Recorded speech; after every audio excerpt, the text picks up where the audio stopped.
Today, I plan to give you a quick overview on war in Distant World universe. Very briefly, this is where you build ships. Ships are used for war. You can put ships into fleets, and I've gone over kind of how this works in my automation guide. But if you're not already sure, whenever you want to make a fleet manually, just select ships and there is a create new fleet button. There is a fleet screen where you can manage them. Generally, fleets are the easiest way to manage war. You could theoretically individually manage the ships, but if you're doing that, then you probably don't need this guide.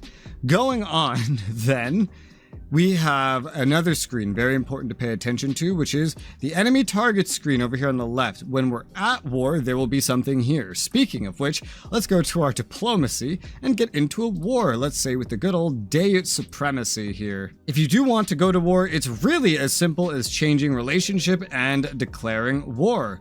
You can also impose trade sanctions to halt trade instead. You could blockade things when you do have trade sanctions as well without going to war. You can do plenty of violating of territory, but if you want to actually go to war, well, you can just declare it.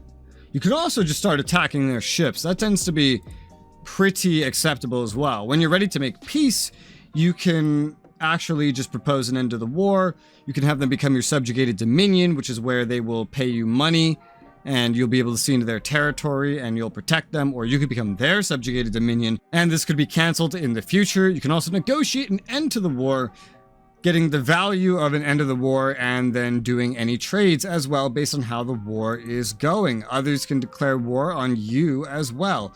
We now have this right here as our enemies, and we can see right now we know of two targets. They are colonies because we do not have any ships in their region. We do not actually know what is there. If we sent exploration ships here, more targets would appear of their stations and things like that. But we know of these colonies. These are enemy targets.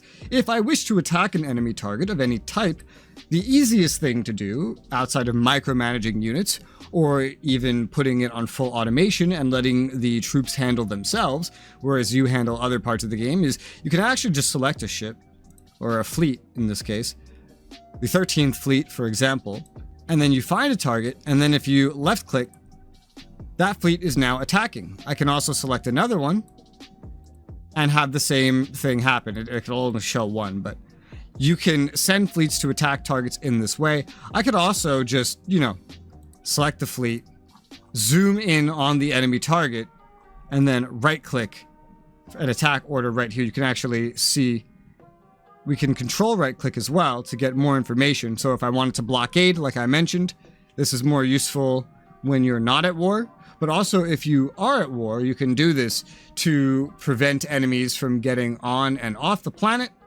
in case you cannot actually invade it yourself. When invading a planet, there's a couple other steps that you have to keep in mind here. So if we go ahead and zoom in on a planet, if we go to the planet here, we can actually recruit troops. The troops appear here as an example.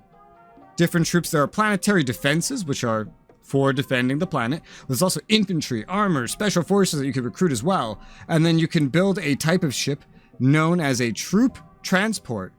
Just like the other commands I just showed you, you simply select a troop transport or a fleet that has one. You can give them an order to go to a planet and get troops on board. For example, I have one selected right now. If I right-click, control right-click that is, on this planet, then we could see we have some orders here. I accidentally right-clicked on the station. This is the planet. Unload troops at Moon. This is because we actually have a pretty much full amount of troops, as you see on this. This is what troops look like when they are loaded up, but this is how things can appear. This can also appear in like fleet orders as well that you give, not just to the actual ships. But you can see 600 worth of troops. It's all these different infantry battalions. And if I go ahead and I send them to a planet, for example, let's zoom on in. And if I just right click attack, it's going to actually drop them off automatically. When they land, they will appear on a map like this, supported by anything you have in space, opposed by anything the enemy has in space, as well as population. Defenses work like this as well. You could drop things off pretty much in a similar way or build them locally. Separately, if you want, there's a couple of things you can do to help you separate to the standard attack orders. If I select something that belongs to me, for example, I can assign a mercenary defense mission for a certain amount of money. This will get pirates able to bid on a contract to defend a location for me from enemies at war as well as other pirates. Separately, there's also smuggling missions in case you need supplies to fuel your war effort or anything else. And then if we were looking at an enemy, instead of mercenary defense mission, you would see an attack mission instead to attack a target. For example, an enemy station to go blow it up, and pirates could bid on that as well. Your own ships could go ahead and do that, but you could go ahead and do that. Now, the types of ships that you assign to certain tasks, certain fleets, really depend. Now, escorts are not supposed to go into fleets at all. They are meant to actually protect the civilian ships, your private industry that owns freighters. They're meant to guard freighters on like a one-to-one basis, passenger ships, things like that. So you shouldn't really be putting those into fleets, whether manually or automated otherwise. And if we are talking automation, then you can actually assign exact amounts of ships you want to build, including things like escorts, as well as automatically create fleets if you want, where there is a percentage of the total amount of your military ships that do go into these fleets. And at the very least, at the bare minimum, you should be getting rid of the total percentage of escorts from that percentage. There's other things like cruisers are really good at operating on their own, and frigates can operate on their own to some extent as well. Mostly cruisers out of all the other ones, but that's up to you to deal with. I'll talk about this more in my automation guide. Frigates are useful in small strike groups. As you saw, there are fleets and strike groups that can be automatically built, but that you could build as well to deal with some small local threats. Destroyers are quite the same, but can operate kind of as a leader of these small strike groups, or just an upgraded frigate of sorts, whereas a frigate can even, or a destroyer, take care of small escorts and clearing small targets by themselves of space creatures or incursions of enemies. However, these do tend to focus on fleet play the further on you get into the game, led by bigger capital ships and the like. Cruisers, as I mentioned, can operate very well on their own, but they can also form a strong part of fleets. It's really up to you how you want to use them, how you choose to use them, or you can automate all of it. Whereas capital ships really should be leading fleets, fleets of destroyers, of frigates, and even of cruisers and carriers.